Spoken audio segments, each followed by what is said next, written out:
Welcome to the ITSP Magazine Podcast Network. You're listening to a new Redefining CyberSecurity Podcast with Sean Martin. Have you ever thought that we're selling cybersecurity insincerely, buying it indiscriminately, and deploying it ineffectively? Well, perhaps we are. Let's look at how we can organize a successful information security program that integrates business culture with people, process, and technology to drive growth and protect business value. Knowledge is power, now more than ever. Imperva is the cybersecurity leader whose mission is to protect data and all paths to it with a suite of integrated application and data security solutions. Learn more at imperva.com. Pentera, the leader in automation security validation, allows organizations to continuously test the integrity of all cybersecurity layers by emulating real-world attacks at scale to pinpoint the exploitable vulnerabilities and prioritize remediation towards business impact. Learn more at pentera.io.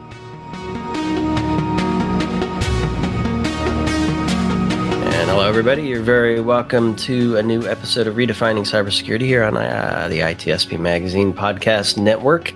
This is Sean Martin, your host, where I get to talk to all kinds of cool folks all about operationalizing security and thinking about how we run our programs and how we support the business, hopefully in a different way, so that we can not just stay behind the curve or behind the eight ball, but actually get ahead of things and generate revenue and value and then protect it at the same time.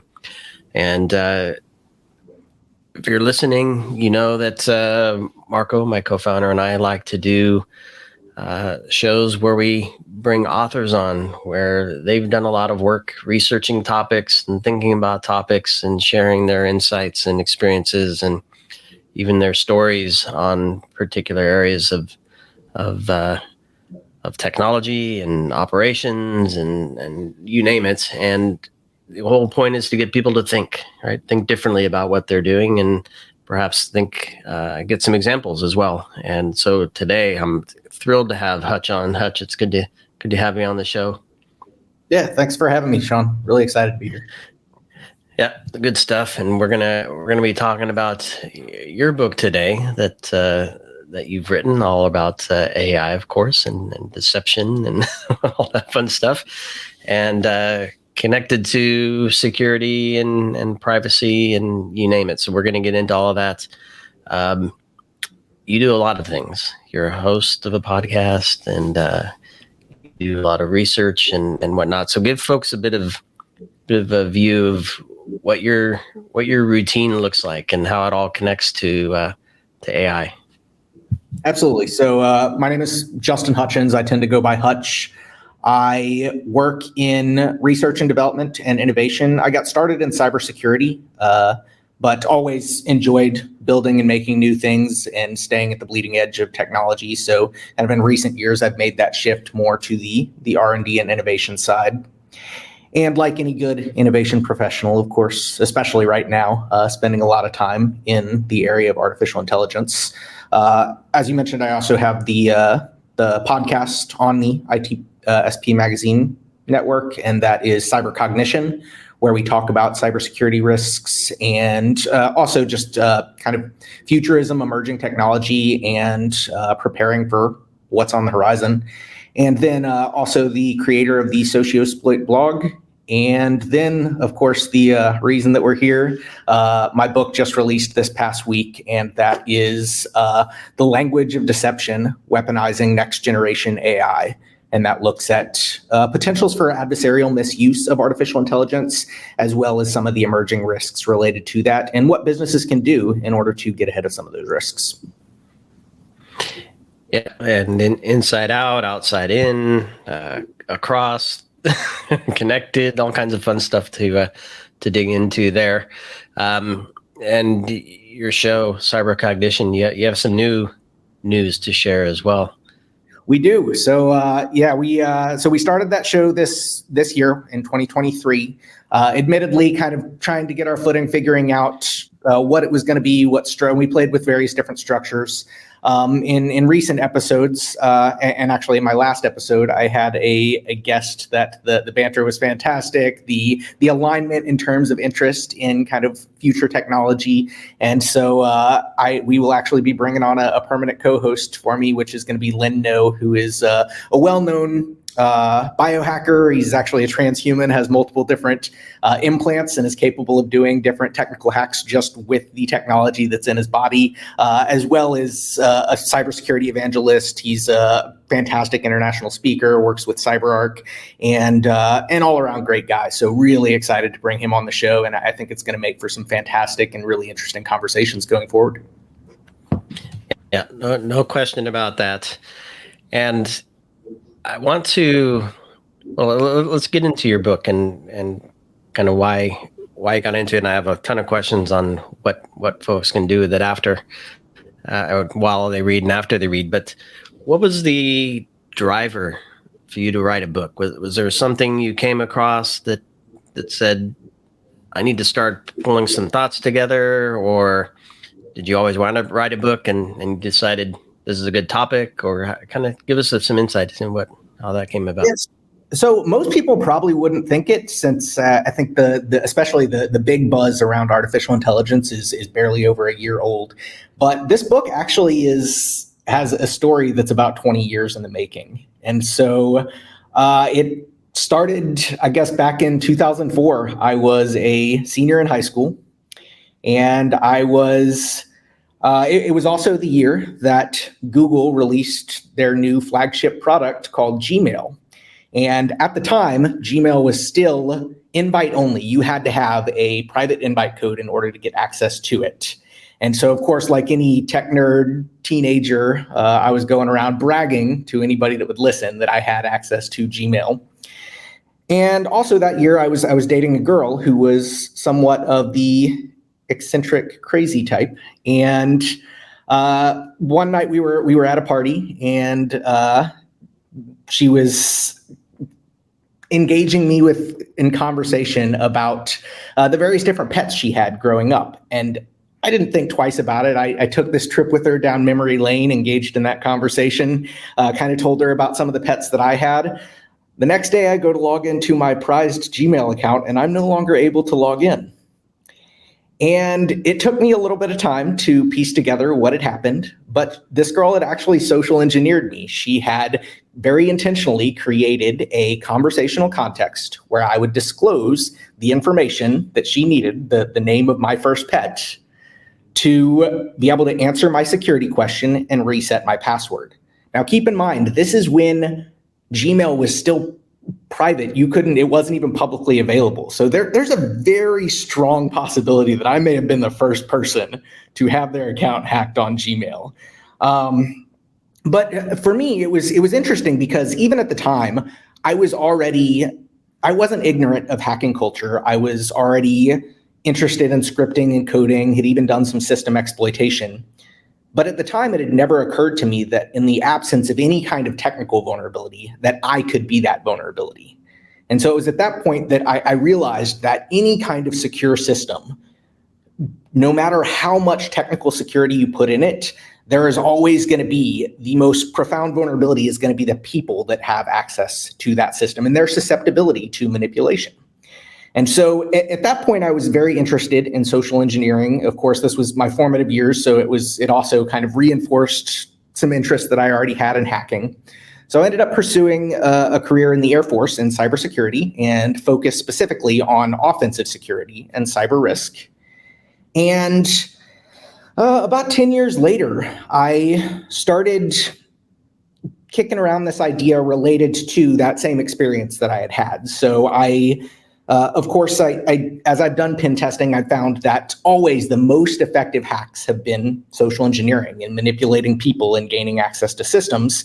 But while that's an extremely effective technique, unlike other cyber attacks, it doesn't scale well. You can't automate it. You can't script it out to happen 1,000 times a second like you can with other techniques. And so I started getting this idea, what if you could scale social manipulation and automate that? So again, this was 10 years ago. Chatbots, conversational AI was nothing compared to what it is today. In fact, it was pretty bad. But I still wanted to try to see what was possible. And so I created a system, and I actually released a research paper and did some presentations at TorCon called OK Stupid and Plenty of Fish, PHISH, which of course was a play on words of the dating platforms at the time, OK Cupid and Plenty of Fish. And it, of course, was inspired by that experience that I had had. It was this idea that, well, why didn't I have any red flags go up whenever she was asking me about my pet? And it was because of the fact that within the context of a dating relationship, when you're trying to get to know someone, that is when you're most susceptible to revealing information like that and not thinking twice about it. And so I basically created an entire botnet of systems that would be deployed on these free dating platforms and engage with people. They would have their own conversations with the people in an automated fashion, and then at a random interval would inject those recovery questions to try to get them to disclose the answers to their credentials. And of course, this was before multi-factor authentication was common. So a lot of times all you needed was that answer in order to get access to someone's account. And again, the AI was terrible at the time, but it was still successful about 5% of the time. And when you automate a system to interact with thousands of people per day, that's still hundreds of possible credentials that you can get. And I mean, chalk it up to human stupidity, chalk it up to probably more likely just people want to believe that they can establish a connection with another person. And they want that. So they're willing to believe that these conversations are real. So that was kind of the beginning of my attempts to automate social engineering attacks. Kind of tabled it for a while. I had a really interesting project around COVID-19 where there was hospitals that were deploying Alexa devices as an alternative to the nurse call button. And we actually figured out a way to exploit these devices with less than 1 minute of physical access, which is any patient in the rooms are going to have at least that amount of access to these systems, to where we could swap out the language model in the Alexa system and basically, once again, use social engineering and automate social engineering to scale and to essentially, if you asked the Alexa device, tell my nurse I need medicine, the Alexa with the manipulated model would say, well, I need to verify patient identity. Can you provide me your name and social security number? And then it would exfiltrate that data back to a server. So kind of, again, playing with those language models and automation of social engineering. And then about 2 to 3 years ago, I started somebody, and actually, I don't even remember how I stumbled upon it, but I found these new language models from a company that nobody really knew about called OpenAI. And it was a model called GPT-3, which was the technical predecessor to ChatGPT.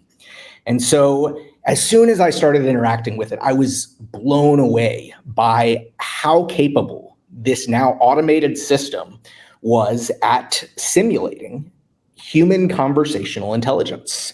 And so it made me kind of revisit the concepts of that initial project. Admittedly, now I had kind of, in hindsight, I realized that experimenting on thousands of people without their consent was probably not the right thing to do.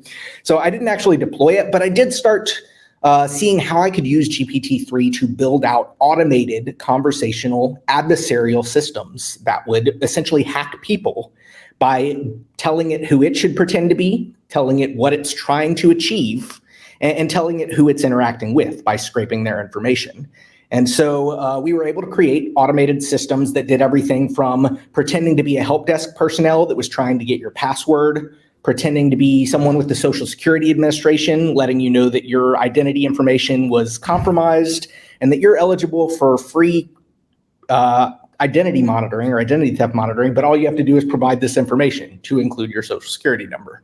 And in each of these cases, all you had to do was program in that concept of who it was and what it was trying to achieve. But it would use its profound understanding of language in order to pursue that objective and would interact with the person doing whatever it could, and actually in a lot of times adopting the same techniques that we've seen real world threat actors use for social engineering, such as appealing to authority, letting them know that the boss isn't going to be happy if they don't provide this information, or kind of establishing rapport and being appealing to niceness and stuff like that. So of course, then the ChatGPT thing happened, and a topic that was very niche and nobody cared about, suddenly the entire world was interested in. So to me, it seemed like if there was ever a time to write a book about a topic that I had spent years investing in and was suddenly a topic of global interest, now was the right time to do it. So I buckled down. I spent the first part of the last year basically creating a quota for myself of writing at least 900 words per day, which was brutal. And my wife will tell you she didn't see me for several months. And then the last several months have just been editing, working through the quality control processes with Wiley, the publisher, which have been fantastic. And it really has refined the final product. And the end result is the book that I'm really excited to finally have out. So, I mean, I have a gazillion questions about the projects you worked on. Maybe we have another follow-up conversation, or perhaps some of the stuff comes out as we talk about the book. But what's the objective? I mean, because are you telling the stories of the experiences you've had? Is it a guide for raising awareness of where things sit vulnerable for people using it, for people building on it, for, I don't know, give me kind of an overview of what the objective is for the book. Yeah, really great questions. So the actual book has very little about that background that I mentioned. It has that in the introduction of the book, which is a few pages long.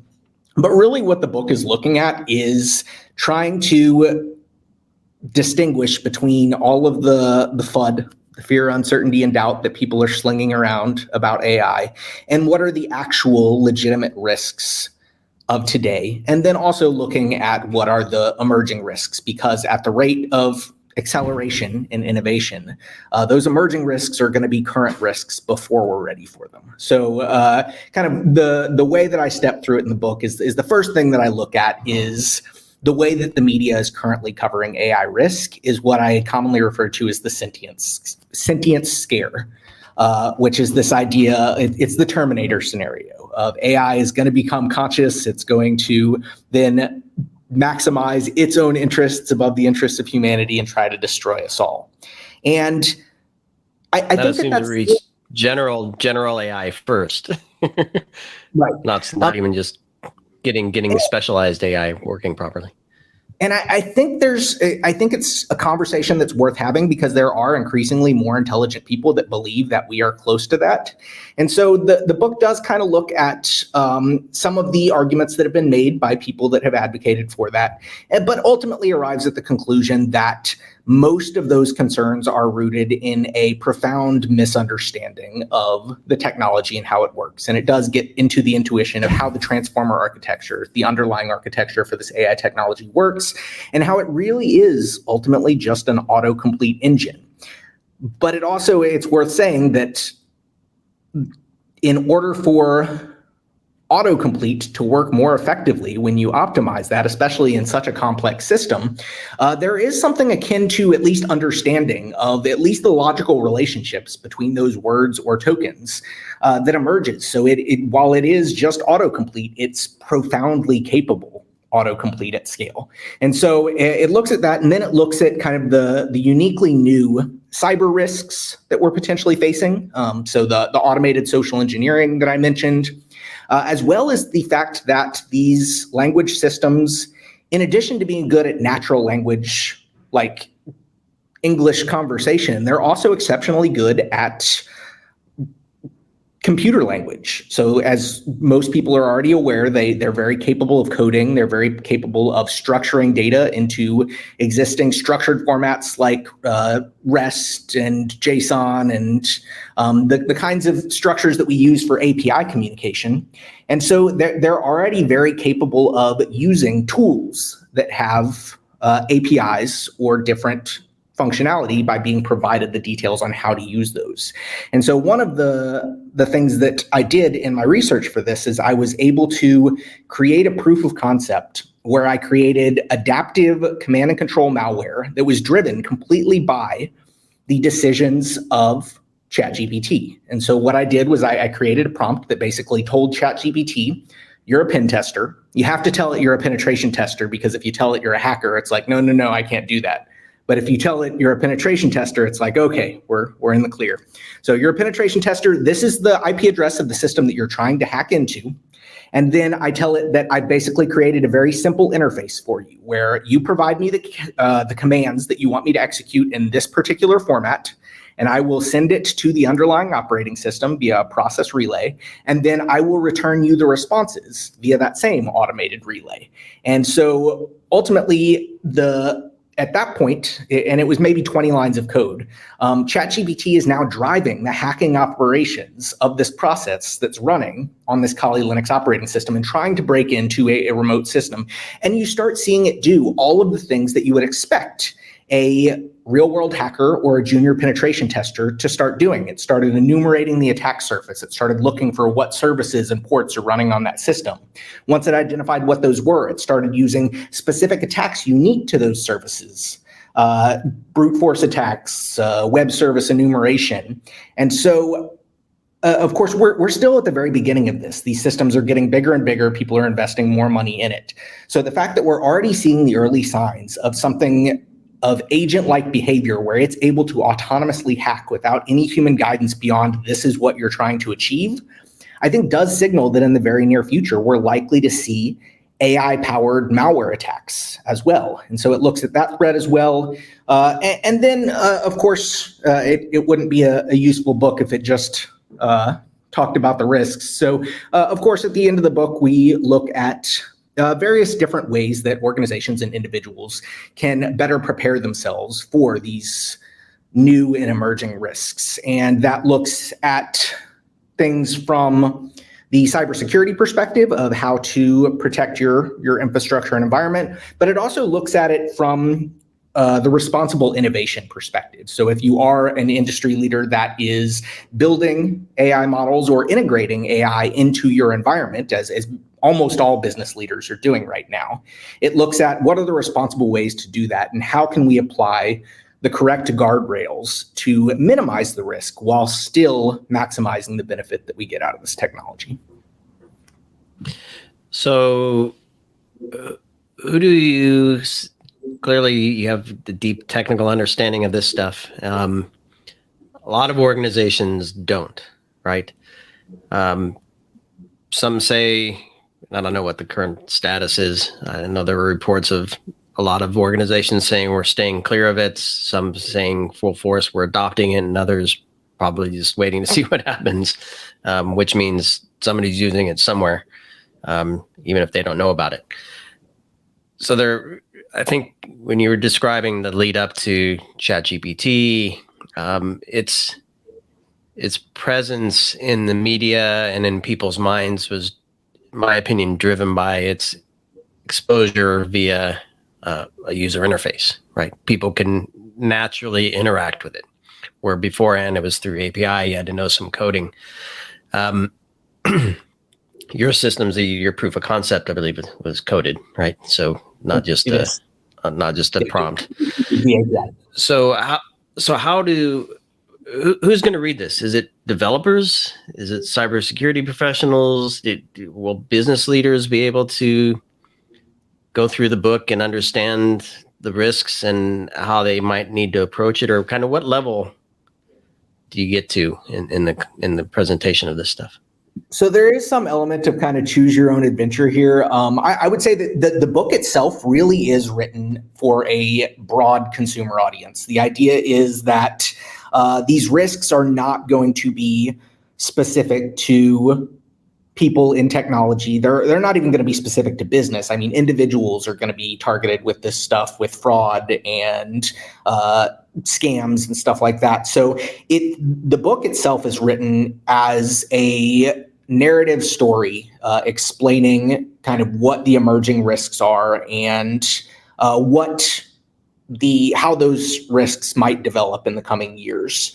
That being said, if you are the technical type, like the developer or the engineer, there is a pretty decent section of, I think, about 6 or 7 appendices at the back that do have kind of the receipts, so to speak. It's got the proof of concept code. It's got all of the deep technical dive in it. So while the book is really intended for a general audience, and I think broadly most people that have even an interest in AI or technology, or are just wanting to understand how to better secure or minimize the risks of their business, the book itself should speak effectively to those. For people that do want to get deeper, there's those appendices. There's also a GitHub associated with the book too, where all of that code is available for people that want to play around with it as well. Super cool. And so the risk, I mean, I don't know if people truly understand, I'll say, the vectors this thing can be presented and used to manipulate people using it, manipulate systems using it, and then the reverse, it being used by people in other systems to gain access and to systems and data and the model itself and the training data, all kinds of stuff. So how much of that big picture do you present? And I don't know if you can give any examples of some of the things you cover in the book. That'd be great. Yeah, so I think there is some risk for people that are deliberately using these language models. If you're logging into ChatGPT or to Bard or some kind of large language model and you are having a conversation with it, especially if you're using that for operational purposes, there's risks of stuff like hallucination, that it's going to make things up that aren't actually true. And if you action upon that, it could result in negative consequences. But I think that is the smaller risk. I think as long as people are informed of the potential limitations of these systems, that's not as much of a problem. I think the bigger risk is when we're interacting with these systems and we don't know that we're doing so. So the idea that someone can very easily take a large language model and wrap that into internet bots. We interact with each other constantly over text-based communications. So whether you're talking about SMS communications, email, social media, stuff like LinkedIn, for internal operations, stuff like Teams and Slack, all of that it's trivial to actually build a language model and deploy it as a person or something that seems like a person, but is tasked with trying to get you to disclose information or do something that you otherwise shouldn't do. And I don't think most people realize that. I mean, I think we're at a point where most people get that phishing email is a possibility and that I may have some kind of fraudulent email that comes in. But most people don't realize that they may engage in a full conversation with someone that seems nice and is personable, and there may not even be a person on the other end of that. It is attempting to get them or get information out of them. And of course, that's just the right now, but we're also seeing dramatic progress in stuff like the voice models and the video models, where 5 years from now, I may be having a conversation with someone like you that it looks like there's a person on the other end, that their voice has the same intonation and the inflection to suggest that it is a human being, that you move and respond based on the conversation in a way that seems real. And there's not even a person on the other end. And the potential risk of using that kind of social intelligence, that social interaction to manipulate people and be able to do it at scale, being able to automate it and just deploy it to where you have thousands of agents doing this simultaneously. The potential impacts for societal, for cyber, for pretty much everything that we do are very extreme. And I think that unfortunately, because of the scalability of this, the problems that we see coming out of this are going to be significant. So I don't know if you have any insight here, but do you think we've reached a point that we need to assume we're interacting with a machine, not a human? I'm thinking mainly for things like customer support, the web-driven things. Because I interact, I know companies that are building out systems, have been building systems for customer support using large language models. And I know that I interact with a big retailer online, but there's no question I'm interacting with AI. But boy, do they mix in the flawed responses with misspellings, and which, by the way, were trained by all real agents at some point, right? So all those flaws are in there. So I guess, my my side tangent done. Do you think we've reached a point where we're interacting mostly with bots at this point? So Imperva actually did a dozen annual bot review, and I don't want to misquote the statistics, but it is significantly more bot traffic than human traffic on the internet as it currently stands, and they have the actual statistics and metrics to back it up. So definitely worth looking at. But what I will say is I don't know if we're at the point where we need to assume that we're interacting with a machine at all times, but we should at least have that question in our mind. I talk about in the book the kind of unique emergence of natural Turing tests. And what I mean by that is, of course, Alan Turing was kind of the well-known father of computing and came up with this idea of the imitation game, or what has since become known as the Turing test. And it's this idea of a situation in which a person has to determine whether or not they're interacting with a machine or a human on the other end. And of course, Turing's idea of this, and this was before even the era of modern computing, but his idea of this was that this would be a experiment that was performed within the context of some kind of academic setting, and very deliberately done. And now in the modern world, technology has progressed so far that now when you interact with someone that you don't know who's on the other end, you legitimately do have that natural Turing test. You have to, it's just naturally emerges if you have to ask that question of, am I interacting with a human or am I interacting with a machine?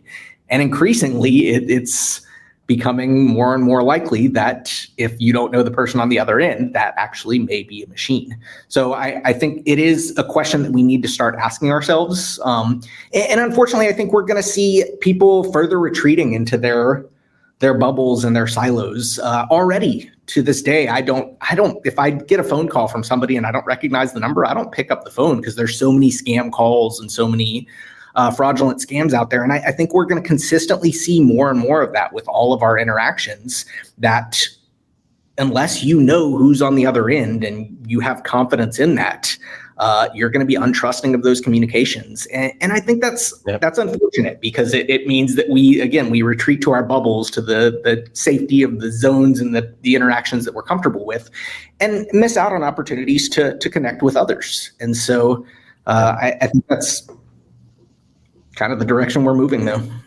And it's interesting because it kind of, to your earlier point, you mentioned trust just now. And I was going to ask the question, does it matter if we know if it's human or not? Because it could be a human taking advantage of us or a machine controlled by a bad actor taking advantage of us. I mean, for example, I want to confirm your credit card number before I proceed with troubleshooting your case with your purchase. And your shipping address. Can you confirm those things? Does it matter if it's human or a machine asking that question? We trust it differently and respond differently. That is a fantastic question. And I think at a micro level, you're absolutely right. It doesn't matter. On an individual case-by-case basis, hopefully I will react with suspicion regardless of whether it's a human or a machine. But I think it does matter at a macro level, at a larger societal scale. And the reason that I say that is because of the fact that there's a significant limiting factor in how many people are going to pursue criminal activity There's generally, when you look at these scams, they're often in impoverished nations where they're unfortunately exploiting people who are in bad situations in order to get them to engage in these phone calls and voice scams. And there's a limited number of people that are willing to participate in that. And but once you move it over to machines, while it doesn't matter on an individual basis whether it's a machine or a human, the ability to scale those criminal operations and those cyber attacks in that same sense, because of the fact that I no longer have to have somebody that is willing to collude with me, that is going to try to actually manipulate people over the phone. I can automate the entire thing, and as long as I'm willing to pay for the compute, I can scale that infinitely. And so I think individually, no, it doesn't matter whether or not you're being attacked by a human or a machine, but it does, because of the fact that it is now possible with machines, the scale of the attacks that are going to be thrown against us, the frequency of those attacks is going to be so much more than what we have experienced up until now. And so, keyword in the title, name of the title, just for reference for everybody, the language of deception, weaponizing next generation AI. That word deception, there we go. Look at that. Has, to me, an important thing to talk about here. You're talking about it here, but misinformation has been something we've heard about. We just came off a panel where we're talking about using AI, generative AI, to I don't want to say rig, but manipulate or change the direction of elections, to perhaps write policies, perhaps to generate law, perhaps to help judges decide cases. I mean, you name it, right? It's going to be looking back on history to predict and anticipate what you want to get out of this thing, but it can also be manipulated to where it can deceive us as a society. So talk to me a little bit about that and some of the things you think the book can help with as people try to understand, if they choose to embrace the technology, what should they be prepared for, if they, both from building it and from using it perspective? Yep. So I think anytime we have a profoundly powerful new technology, it inevitably is going to become a double-edged sword. It is going to have profound good uses, but it will also be potentially weaponized. And I think this case is no different. But the reason that I picked the title Language of Deception is, and I guess it's worth saying that I don't think the technology itself is inherently deceptive. I think that it is extremely powerful, extremely capable technology. Admittedly, I use it myself to accelerate my own workflows and the things that I'm trying to accomplish. The reason that I start out the book with looking at the sentience scare is because I want to distinguish between the fact that it's not the machines that are the problem. It's the potential of people with malicious intent misusing that technology to target other individuals, and the fact that they can use it very effectively to do so. And so the book does address things like disinformation problems. It also looks at not just language models, but also how the underlying architecture of transformer-based neural networks can be used for multimodality now as well. So the fact that we can now create images and video and other types of media that is also deceptive and misleading. And we've seen a couple real-world interesting cases of this recently. There was the situation a year or two ago where there was a false image that started circulating Twitter of a bombing at the Pentagon. And while it quickly was debunked, the brief period of time where that did start to circulate, it actually caused a significant dive in the stock markets. So that immediately shows the potential real-world impact that we could have with disinformation. And of course, you mentioned the election, that only opens up even more opportunities for potential risks related to that disinformation. Another thing that I think is fascinating is, and I talk about this in the book as well, but there was an event a few years ago in Gabon, the country of Gabon, and the leader of that country he had suffered a stroke, And so he disappeared from the public eye for a period of time while he was recovering from that stroke. And he then returned to do a appearance in front of the people and to do a speech. And of course, he's still recovering from the physical and cognitive impacts of that stroke. So he had one of his arms was relatively still immobile. He was struggling with some of his speech and his wording. And what was interesting was there started circulating a rumor that that speech was actually a deep fake, and that the leader was actually dead, and that the country was being run by somebody else. And it actually caused a real world insurrection. And there was an attempted coup. People tried to overthrow the government. And what's interesting about that is that this insurrection occurred not because of deepfake technology, but just because of the awareness of the fact that it could be a deepfake. And so I think we're increasingly getting to a point where, as a society, we're becoming increasingly less trusting of the information that's provided to us because of the fact that we know that there's an increasing risk of that information being fabricated, and we acknowledge that we have an inability to effectively distinguish between what is real and what is fake. And unfortunately, I think that's another situation where people once again retreat to their polarized silos of what they already believe and just kind of continue to go down that rabbit hole, because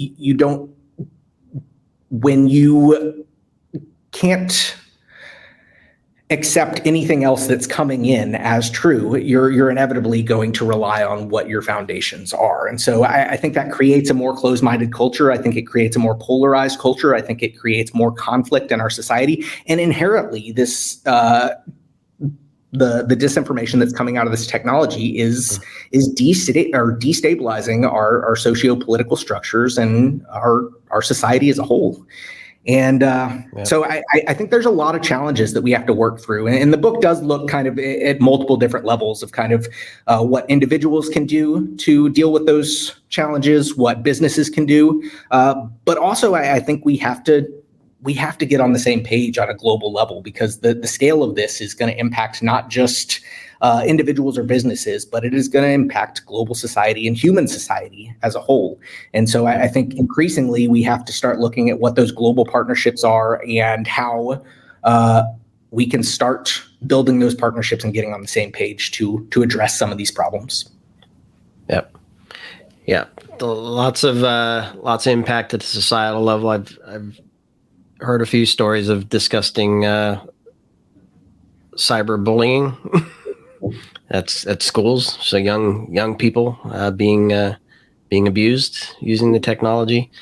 That's a very intimate, personal impact on people. Which, I don't know what the end result there is, and how to. I guess, yeah. It's opening up some really interesting new cans of worms that we've never had to deal with before. Because you mentioned the cyberbullying, and there's also the increasingly the very unusual problem of now deep fake pornography, and that's what I was referring to. And unfortunately with that there is I'm now hearing stories of that there is essentially generated child pornography, and the fact that there are, and I've heard from several legal people that there's challenges in even effectively prosecuting that because there is no real world victim or real world harm. And that's disturbing that we have to start grappling with issues like that. But I think that I think that really just goes to show how fast this technology is moving. There are new challenges that are going to come at us faster than we're ready for them. So I think the more that we can start to look ahead over the horizon, begin to anticipate what those future trends and risks are, the better equipped we're going to be to handle those. And I think that's just one more example of, and some of these conversations are going to be uncomfortable like that. We're going to have to start thinking, and I think that why this was easier for me is I come from that penetration testing background. I come from that red teaming perspective of what would a bad guy do with this technology. And I think increasingly we as a society are going to start needing to think like that ahead of time, just to be able to proactively tackle these risks before they become a huge problem. Yep. We could close here, but in true spirit, and Marco's not here to stop me, I have one more question, and I want to know your thought, because to me, it boils down to knowing the source of truth and having visibility into that. So who generated it, what generated it, when was it generated, how authentic, are all the parts authentic, is the context authentic? To me, that's the core of it. And so I guess two-part question. Do you agree that's the core of it? And if so, do you find a way that we can get to a place where we have that source of truth at the ready when we need it? Yes, I do agree that is one of the biggest challenges that we're facing. And I have actually put a lot of thought into how we go forward with this. I think that currently we're tackling it the wrong way. And by we, I just mean society as a whole. Currently, there are a lot of initiatives in Silicon Valley to do content credentials, essentially digital watermarking of various different generated content that if I run it through a checker, it will tell me, yes, it was generated by this model at this date, this was the context, etc. The problem with that, actually, there's multiple problems with that. The first is that most of those are trivial to strip out of those digital watermarks. It's generally just a matter of removing metadata or various other techniques, such as kind of randomizing the least significant bit in the data encoding of the file. And so the problem becomes, if it's so easy to remove, what we need to move towards in order to effectively solve this is not a system that asserts that different content was generated by different models. Instead, we need to have a architecture or a system that asserts in all cases what the origin of something is, so it can't be easily stripped out. So what I'm thinking is something kind of like our certificate authority hierarchy that we have on the internet. We have a certain trusted certificate authorities that sign certificates for everyone. Every website should have certificates these days. I mean, there's a few outliers on the internet, but for the most part, 99.9% of the internet is SSL encrypted and has certificates that are signed by an independent authority that says this is who you are accessing your information from. I think that rather than just having stuff that's generated, having that stamp of where it came from, we need to have everything asserting what its provenance, what its origin is, and then we need to have kind of independent ways to validate what that is. Now, the challenge is that getting everybody on the same page, because it would have to be participation from everyone. Anytime I take a picture from my mobile phone, it would need to sign that picture as to where it came from. Anytime you did anything as far as creating any kind of graphical content, you would need to have the software that was used in creating that solution essentially put its stamp of approval. It would have to have its own trusted authority. And there are some additional challenges that don't exist within websites, such as within the CA hierarchy. The certificate, the signing certificate, never has to leave servers that exist that are not accessible to me. If I have a phone that is signing something and attesting to it, the certificate exists on something that I have physical access to. I can very likely export that certificate and misuse it. So unfortunately, while I think that a system where everybody asserts provenance is what we're going to need to get to, how we do that in a secure way also brings all kinds of new challenges that don't exist within the existing internet CA hierarchy. So it's a challenging problem to solve. It is. Yep. I think that fortunately there are a lot of smart people that are investing time in trying to solve that problem, and I am hopeful that we will get somewhere with that, but with as fast as this is moving, hopefully it's before something terribly bad happens. So, yeah, interesting perspective. And I know it's probably 15 years ago now. I was working with the client that was looking at not specifically source of truth for the specific context we're talking about, but source of truth for transactions and contracts and things like that. And it's blockchain based, and because the CA is PKI, it doesn't scale. You have it's a centralized authority. It's not decentralized or shared and all this kind of stuff. So anyway, it's an interesting challenge. I didn't mean to open that can of worms, but I'm interested that you, fascinated you went there with that. I could talk to you for hours, Justin, and in lieu of that, I'll listen to your podcast and continue learning. And in between that, I'll be reading the book as well. So hopefully everybody grabs a copy of it.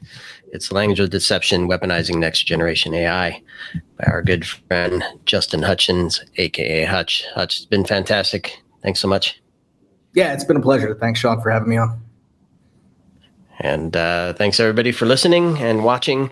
I'll put a link into the show notes so you can grab the book and Justin's profile on host profile on ITSP Magazine. You can look at Social Exploit and all the other stuff he's been working on there. And please, this is an important topic.